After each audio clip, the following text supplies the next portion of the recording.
Ciencia y Humanismo en la Academia Mexicana de Ciencias. Funcionó, fue el manual, creo, ¿no?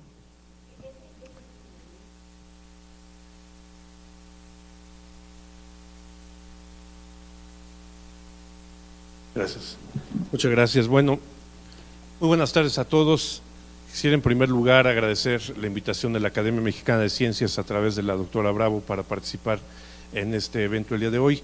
El objetivo que se me ha encomendado es revisar cuáles son algunas de las aplicaciones que pueden tener las nuevas herramientas genómicas para el análisis del cáncer en diferentes áreas, pero particularmente en la posibilidad de desarrollar aplicaciones clínicas concretas que nos permitan traducir la genómica a la práctica clínica. De tal forma que he seleccionado el análisis del genómico de cáncer de mama que comenzamos hace algunos años en mi laboratorio en el INMEGEN y que nos ha permitido usarlo como un buen ejemplo de cómo la tecnología genómica nos permite identificar nuevas vías metabólicas, nuevos blancos terapéuticos, en fin, los mecanismos moleculares de la enfermedad. Como se sabe, el cáncer de mama es la primera causa de muerte por cáncer en México. Una mujer muere por esta enfermedad cada 2 horas, de tal forma que nos interesa mucho poder tener este tipo de investigaciones. Enfermedades que más aquejan, que más enferman, que más cuestan y que más matan a los mexicanos, de tal forma que esta es una de las razones por las cuales identificamos este proyecto. Desde luego, esta es una enfermedad que tiene una prevalencia en mujeres jóvenes entre 30 y 54 años de edad y tiene una incidencia que ha ido aumentando continuamente, seguramente debido a los cambios del estilo de vida y a los cambios de la estructura poblacional, pero vemos que continuamente esta enfermedad, la incidencia de esta enfermedad va en aumento, de tal forma que sin duda las herramientas genómicas pueden ayudarnos a identificar cuáles son algunos de estos mecanismos moleculares que nos pueden ayudar en la clínica.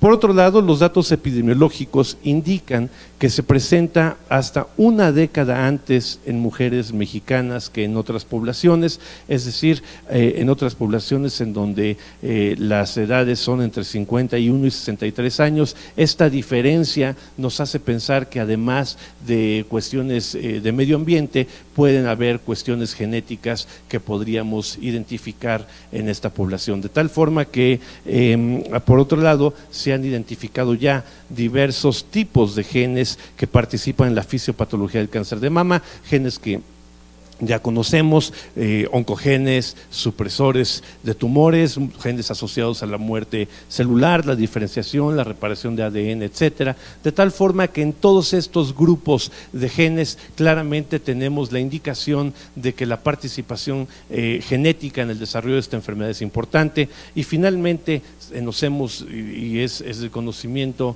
de todo, de hecho, lo poco que se conoce sobre las alteraciones genómicas en las poblaciones de América Latina. De tal forma que en este sentido hemos querido enfocar este proyecto a un problema clínico, un problema médico de gran importancia para México, un problema que afecta y que tiene una parte diferencial con la población de México en comparación con otras poblaciones y, como dije, orientado a poder identificar algunas aplicaciones concretas en la práctica clínica. De tal forma que lo que hicimos fue, en primer lugar, empezar por la clínica e identificar, seleccionar algunos tumores de mama. Identificamos a través de una vinculación que establecimos con FUCAM, 250 pacientes en donde tuvimos tumor, sangre periférica para poder tener un genoma con el cual comparar las mutaciones somáticas versus la secuencia germinal y desde luego tener también tejido normal adyacente en estas pacientes. El protocolo que establecimos fue, en primer lugar, hacer el estudio macroscópico del tejido, desde luego, y tener las muestras en parafina y en tejido congelado.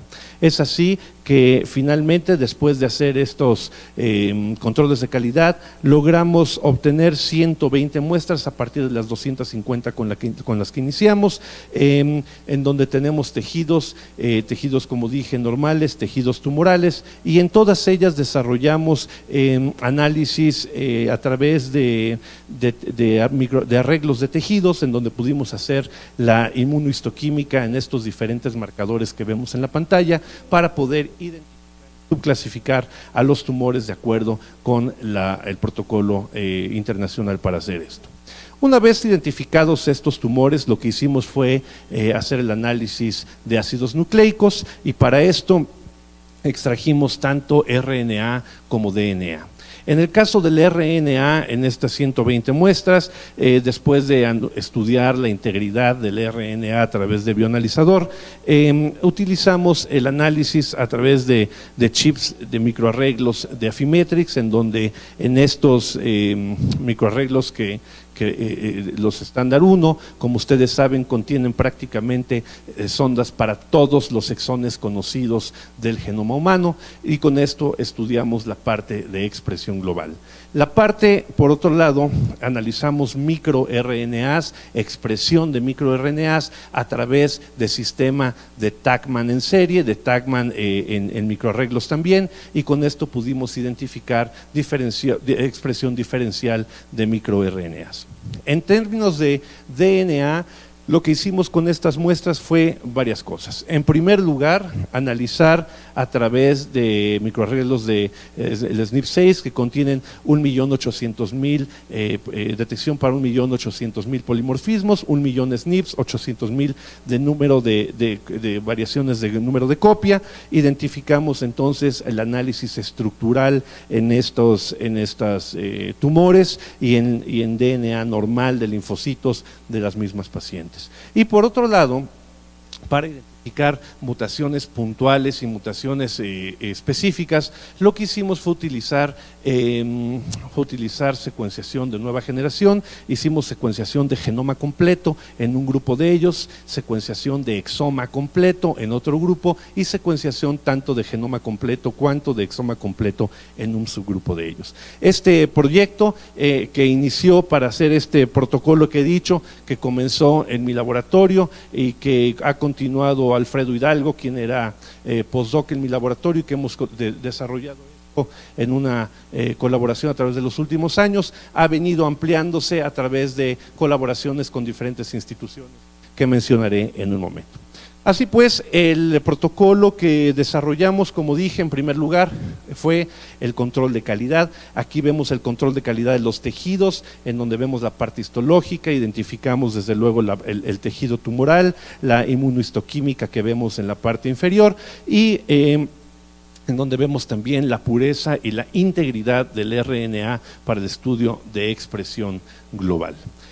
De tal forma que el primer abordaje, y es uno de los primeros abordajes que se hace para estudiar la estructura genómica, fue a través de ver como un tamizaje para buscar genes de relevancia fisiopatológica en esta enfermedad, fue a través de un estudio de la estructura del ADN. Esto lo hicimos en una forma inicial con 100 muestras pareadas, es decir, 100 tumores y 100 tejidos normales de las mismas pacientes, utilizando el microarreglo, como ya he dicho, el 6.0 con 1.800.000 variantes, en donde pudimos hacer un escaneo del genoma completo que vemos aquí, en donde vemos a los lados de los cromosomas los histogramas de frecuencia de aumento o de lesión de las regiones, de tal forma que en rojo vemos las amplificaciones, en azul vemos las deleciones, y la barra que vemos son las barras de histogramas que están pegadas y que nos dicen en qué región del genoma vemos amplificaciones y deleciones. Así, a primera vista, lo que puedo decirles a ustedes es que identificamos que en los brazos cromosómicos, en donde ya conocíamos que hay amplificaciones y que hay deleciones, se corroboraron. Es decir, lo que vemos en el brazo largo del cromosoma 1, del cromosoma 1, del cromosoma 8 en términos de amplificación, pues ya se conocía, así como también la parte de deleciones en algunos de estos cromosomas se replicó con lo que conocíamos de la literatura. altura. Sin embargo, aquí hay una reflexión importante por la resolución que podemos obtener con 1.800.000 marcadores en una célula tumoral como esta. Pudimos estudiar los amplicones a una mayor resolución e identificamos cerca de 15 genes nuevos que no se habían identificado dentro de los amplicones, que si bien ya se conoce que están aumentados o deletados en estas líneas celulares, en estos tumores, pudimos identificar nuevos genes que en este momento están en estudio de su funcionalidad y su participación en la fisiopatología de la enfermedad. De tal forma que después de este escaneo, que es muy buen inicio cuando uno hace un escaneo general en este tipo para identificar grandes alteraciones, pasamos a estudiar la parte de expresión y poder con esto iniciar la clasificación de nuestros tumores. La clasificación inicial la hicimos a través de perfiles de expresión hechos con Affymetrix, el Human Genes Standard 1 y con el algoritmo PAM50. Como ustedes saben, después de estudiar todos los transcritos en los tumores y en las células celulares, lo que hace PAM50 es que en estos 50 transcritos que ya se han identificado como un algoritmo para subclasificar los tipos celulares en tumores de mama, pudimos identificar a partir de este algoritmo y de expresión global los tumores. Aquí en la primera fila vemos 100 tumores que se pudieron clasificar de acuerdo a la expresión genética, a la expresión genómica, y tenemos también 35 otros que habíamos considerado como tejido normal, que en realidad 6 de ellos pues nos permitieron identificar que el microscopio nos engañó, porque efectivamente estos tenían alteraciones de la expresión, en donde seguramente por contaminación o por micrometástasis que ya se encontrarían en este tejido normal adyacente, podríamos haber pasado por normales y los identificamos por expresión. De tal forma que con esta clasificación que vemos en esta tabla, pero que también analizamos a través del análisis de componentes principales con estos vectores, en donde podemos simplemente identificar a través de estos eigenvectors los componentes principales para subclasificar por color a cada uno de los tejidos en función de su expresión. Pudimos identificar, como dije, para tener una base para el estudio subsecuente, la subclasificación del tumor por su expresión. De tal forma que con esto logramos identificar también patrones específicos de sobreexpresión y de subregulación que estamos integrando en diferentes vías metabólicas, pero una que me parece interesante de comentar con ustedes, y debo decir que esta es la primera serie de tejidos tumorales que se hacen pacientes en América Latina con este abordaje de genoma completo, nos permite no solamente ver esta clasificación por expresión, y como dije, quiero compartir con ustedes un subcapítulo de esta expresión, que fue uno específico que hicimos para análisis de microRNAs, es decir, análisis de expresión de microRNA. Aquí vemos este análisis comparativo de microRNAs entre tumores y tejidos normales de la colección que ya he mencionado. Vemos este mapa de calor, en donde en las columnas vemos a cada uno de los tejidos que tuvieron un patrón de expresión diferencial, la parte normal, y en las renglones vemos a cada uno de los microRNAs que tuvieron una expresión diferencial, de tal forma que en verde aquellos que tuvieron una subregulación, en rojo aquellos que están sobreexpresados. De tal forma que identificamos estos microRNAs diferencialmente expresados, de los cuales muchos de ellos, casi 2 docenas de ellos, no han sido reportados en la literatura, de tal forma que esto fue con un primer grupo de cerca de 60 muestras, de las que, como dije, ya he mencionado, y ahora lo que estamos haciendo es este patrón de expresión diferencial, dividiéndolo en subtipos tumorales, con particular énfasis en el triple negativo, que como ustedes saben, este tipo histológico negativo a los antígenos de receptores hormonales y de HER, que tiene muy pocas opciones terapéuticas. Nos interesó este subgrupo y dentro de este subgrupo estamos identificando patrones diferenciales de expresión de microRNA que nos permitan identificar nuevas vías metabólicas y con suerte opciones terapéuticas para estos pacientes.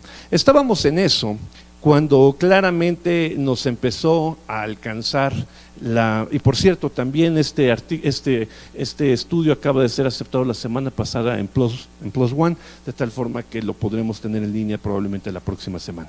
Estábamos en eso cuando nos alcanzó la secuenciación masiva de segunda generación. Claramente veníamos acostumbrados a secuenciar por capilaridad, como lo habíamos hecho muchas veces, y de pronto esta posibilidad se abrió para poder estudiar el genoma completo de estos tumores y tejidos normales. De tal forma que lo que vimos, y básicamente es un tema de tecnología y de precio más que de ciencia. Si recordamos cuando estábamos en las últimas fases del proyecto del genoma humano, recuerdo la secuenciación de 1 millón de bases, en ese momento era de cerca de 54,000 pesos, 1 millón de bases. 10 años después, el costo es de cerca de 5 centavos de peso, de tal forma que esta es una tecnología que se ha disminuido en costo cerca de 1 millón de veces en 10 años, y con lo cual pues ya no es gracia poder secuenciar una región del genoma u otro, de tal forma que con esto decidimos pasar a secuenciar genomas completos de nuestros tumores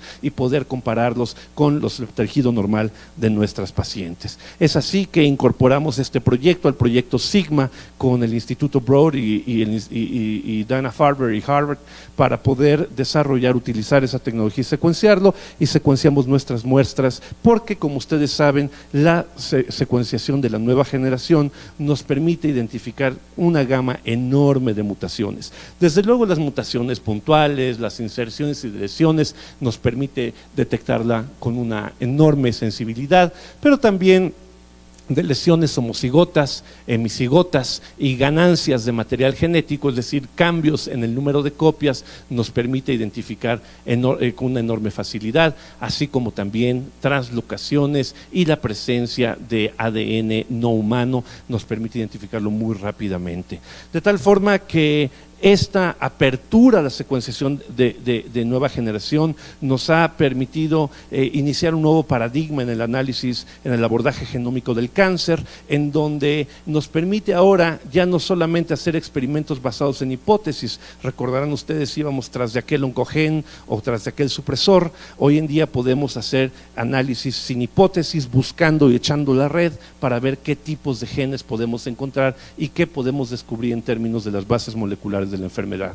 Estos resultados normalmente se presentan en lo que conocemos como estas gráficas de Circus Plot, en donde podemos ver en el círculo externo cada uno de los cromosomas, es decir, el genoma humano, y en los círculos internos vemos alteraciones, ya sea mutaciones específicas, expresión, aumento y disminución del número de copias, y en el centro con líneas vemos en verde normalmente cambios, rearreglos cromosómicos dentro del mismo cromosoma, y en morado translocaciones de un cromosoma a otro. De tal forma que esta es la forma en cómo veremos los resultados siguientes. Y para la secuenciación masiva de ADN lo que hicimos fue seleccionar 56 muestras de la colección que les he mencionado, y para aumentar nuestros números utilizamos también 52 muestras similares procedentes de Vietnam. Lo que hicimos fue dividirlo en 3 grupos. En el primer grupo, 5 tumores en donde secuenciamos el genoma completo en una redundancia de 36X, un grupo de 17 en donde hicimos genoma completo y exoma completo para tener redundancia técnica y poder saber hasta cuánta contaminación podemos aguantar en un tejido, y en un tercer grupo, en 86 muestras, hicimos secuenciación de exoma completo con una redundancia de 141X, de tal forma que con esto prácticamente no se nos va nada.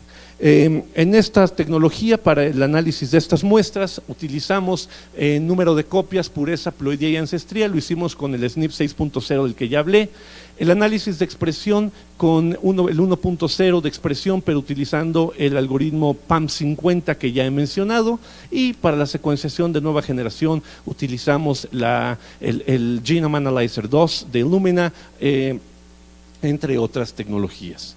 Lo primero que identificamos, lo primero que hicimos fue ver cuáles son los genes más mutados en nuestras muestras. Y aquí vemos una gráfica en donde tenemos la frecuencia de genes, la tasa de mutación más frecuentes en nuestra población, en donde vemos mutaciones por megabase y vemos aquí a cada una de los, no son muestras, en realidad son genes en donde dentro de las muestras los más mutados, en azul las mutaciones no sinónimas, en verde las mutaciones sinónimas, de tal forma que identificamos cuáles son los genes más frecuentes o más mutados con una mayor tasa de mutación por megabase en nuestras muestras de cáncer de mama. Después, lo que hicimos juntando las muestras de genoma completo y de exoma completo fue un análisis para ver diferentes cosas. Primero, cuáles son aquellos genes que se mutan con mayor tasa estadísticamente que el resto de los genes. Y encontramos 7 que vemos aquí. A la cabeza P53, que ya lo sabíamos, igual que los primeros 3, e identificamos otros que se mutan con mayor frecuencia en esta colección de muestras de cáncer de mama, genes que son desde luego conocidos, pero que en población de América Latina no se han asociado previamente a este tipo de tumor. Una vez encontrados los que tienen la mayor tasa de mutación, que los vemos aquí, el P53, que se encuentra mutado en el 29% de las muestras, el siguiente en 27%, el 6% y hasta el 2%, identificamos el número de mutaciones específicas que se encuentran en cada uno de los genes, siendo P53 el de mayor número de mutaciones con 30, y así hasta el SLC 16A8, en donde lo encontramos con frecuencia de 2% de los tejidos y 2 mutaciones. En el panel de en medio, lo que vemos son el número o el tipo de mutaciones en cada uno de estos genes, es decir, cuántas mutaciones por muestra vimos en cada uno de genes de P53 y de los demás, con la idea de poder explorar la posibilidad de mutaciones que cosegregaran en un mismo tumor y que nos pudieran dar idea de una vía metabólica que estuviera afectada. Desafortunadamente no encontramos ninguno, así como tampoco encontramos relación con el tipo de mutación asociado al tipo de tumor, de tal forma que esto fue un abordaje inicial, si bien no al tipo de tumor, como dije, sí encontramos algunos genes nuevos asociados al cáncer de mama. Pero siguiendo en el análisis genómico global, aquí vemos el resultado de los rearreglos cromosómicos en estas circus plots que estamos viendo, utilizando las 22 muestras de genoma completo, en donde están clasificadas por luminal A, luminal B, tipo normal, hasta llegar a HER2 y basal. Para quienes no conocen la parte clínica, están organizadas también desde los menos agresivos hasta los más agresivos. Y podemos ver que en estos encontramos mayores rearreglos cromosómicos en aquellos que son más agresivos. Si bien no encontramos ningún patrón similar entre cada uno de los tumores, sí encontramos que mientras mayor es la agresividad, mayor es el número de translocaciones que se encuentran aquí. Y existe un antecedente en cáncer de próstata en donde hay translocaciones que se conocen y que forman proteínas de fusión y que han dado luz muy importante para la fisiopatología, diagnóstico y tratamiento de esta enfermedad. Entonces nos pusimos a buscar entre todas las translocaciones cuál podría caer en esa categoría y encontramos en un tumor, curiosamente de los más agresivos, una translocación, en realidad una inversión que genera una proteína de fusión Aquí vemos esta línea celular que está presente en 8 de 235 muestras adicionales que le agregamos al estudio y curiosamente está en 5 de 72 tumores de los triple negativos, es decir, de los más agresivos. Lo que hicimos en primer lugar fue caracterizar esta inversión. La caracterizamos de diferentes formas, desde luego por secuenciación. Aquí vemos el estudio con PCR de DNA genómico, en donde esta translocación implica a MAGI3 y a AKT3, y vemos con primers que amplifican AKT3, vemos que se encuentra en el tumor y en el normal. Con primers que amplifican MAGI3, amplifica la banda en tumor y en normal, pero cuando hacemos primers para la translocación, vemos que solo amplifica en el tumor en este caso, y en el otro extremo de la inversión vemos que también solo amplifica en el tumor. De tal forma que esto nos identificó que era real. Al compararlo con las células somáticas de la paciente, nos dimos cuenta que era efectivamente propio del tumor. Vimos si esta inversión se expresaba, y efectivamente se expresa. Aquí vemos la RT-PCR, donde claramente esto genera un transcrito un transcrito híbrido que dará lugar a una proteína híbrida. Como dije, estas dos, eso es la fusión de MAGI3 y AKT3, en donde AKT3 pierde su dominio pH y deja solo el dominio de proteína quinasa, y se fusiona con MAGI3, en donde pierde su dominio PTEN, en donde aquí lo que ocasiona la pérdida de este dominio es la imposibilidad de juntarse con otras proteínas que contribuyen al supresor de un tumor, de un gen estimulante de tumor, y aquí al perder pH, teóricamente lo que sucede es que pierde la capacidad regulatoria, y entonces teóricamente esta proteína está fosforilando continuamente y fosforila y activa permanentemente, en forma permanente, a un oncogen. Esto hicimos los estudios bioquímicos, desde luego, y entonces confirmamos que esta proteína de fusión bioquímicamente existe, y que es una quinasa que está fosforilando continuamente a las proteínas de la vía metabólica de AKT3, y claramente está fosforilando continuamente, y además, cuando clonamos esta inversión y la transfectamos en células de ratón y las pusimos a cultivar, claramente estas células de ratón forman foci, forman tumores en la caja de Petri, al contrario de las MOC, que no forman estos tumores. Y lo más emocionante quizás es que probamos algunos inhibidores de AKT3 y el proceso se inhibió, de tal forma que se inhibió bioquímicamente la fosforilación y se inhibió la generación de estos tumores en la caja de Petri. Este trabajo desde luego es emocionante, porque algunos de estos inhibidores ya están en fase clínica en las casas farmacéuticas. Este trabajo acaba de nos lo aceptaron en Nature, que seguramente vendrá muy pronto. Hemos sometido la segunda revisión con las solicitudes de la revista, de tal forma que esperamos muy pronto verlo publicado. Volviendo al inicio, y para terminar, porque ya me señalaron la luz roja, concluyo señalando que las tecnologías genómicas actuales permiten comparar la secuencia completa de genoma de tumores y de células normales del mismo individuo. Gran cosa, incluso para aquellos que estudian otras enfermedades y quieren comparar desde dentro de una familia a los afectados con los no afectados. Esta tecnología ya ha demostrado que es muy poderosa para identificar la enfermedad, el gen responsable de enfermedad, aun cuando tengamos una N muy pequeña. Las nuevas tecnologías genómicas abren la posibilidad de desarrollar catálogos de alteraciones genómicas comunes en tumores, lo cual permitirá establecer nuevos métodos de clasificación, de diagnóstico, de pronóstico y de selección de tratamientos mucho más individualizados. Como dije, nuestro objetivo es empezar en la clínica, pasar por la genómica y regresar al beneficio del paciente. De la misma manera, la secuenciación de nueva generación permite identificar nuevos blancos terapéuticos en tumores cuyas opciones terapéuticas son limitadas, abriendo nuevas oportunidades para estos pacientes, y es el caso de la inversión que encontramos en este basal triple negativo, en donde claramente esta proteína de fusión genera este efecto tumoral y se suprime con un inhibidor. Los retos inmediatos que tenemos al frente son incrementar el conocimiento sobre las consecuencias moleculares de las alteraciones detectadas y, lo más importante aún, traducir esta información al ámbito de las aplicaciones clínicas.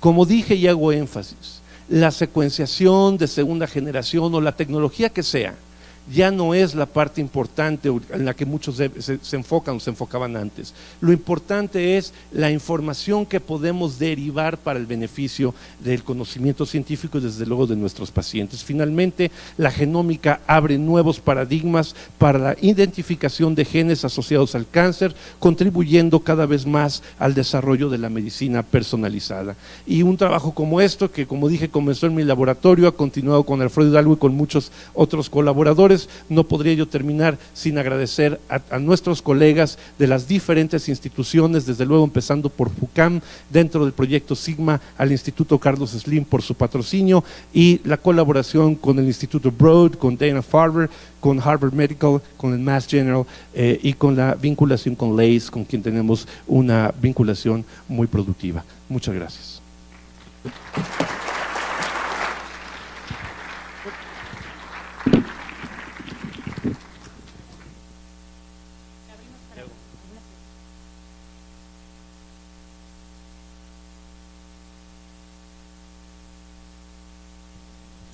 Buenas tardes, doctor, una pregunta. ¿No señala los puntos de ruptura del cromosoma 1? ¿Y por qué es importante saberlo? Porque yo creo que si se quiere hacer una patente para poder hacer un análisis en interfase, sobre todo en las células que ya está caracterizando, sería muy importante si ya se conocen los puntos de ruptura. Gracias, doctor, por su pregunta. Efectivamente, tiene usted razón. No porque tienen que ver con la propiedad intelectual, la patente está sometida ya en Estados Unidos, está en el proceso de ser patentada, de tal forma que justamente eso y algunos experimentos nos han pedido que estén embargados durante los próximos 3 meses, pero claramente los sitios son los de estos dos genes, MAGI3 y AKT3 y AKT1, pero desde luego serán publicados bien en los sitios específicos en el manuscrito sometido a Nature y seguramente se darán a conocer en las próximas semanas. Pero desde luego es muy importante y desde luego estamos traduciendo esto con la propiedad intelectual para generar tratamientos específicos para nuestros pacientes. Yes. That's very exciting. I'm wondering, so it sounds like about 8% of your patients or patient samples that you've examined have this specific fusion, which is a very large number already. But I wonder whether of the others that don't, whether constitutively activated AKT is a paradigm for, say, the most aggressive cancers. Do you see a gradient? Have you looked at that? Because it really suggests the possibility that your inhibitors might actually be broadly useful. So yes, so indeed, you're very right in terms of how AKT3 is it's involved in all these areas of cancer.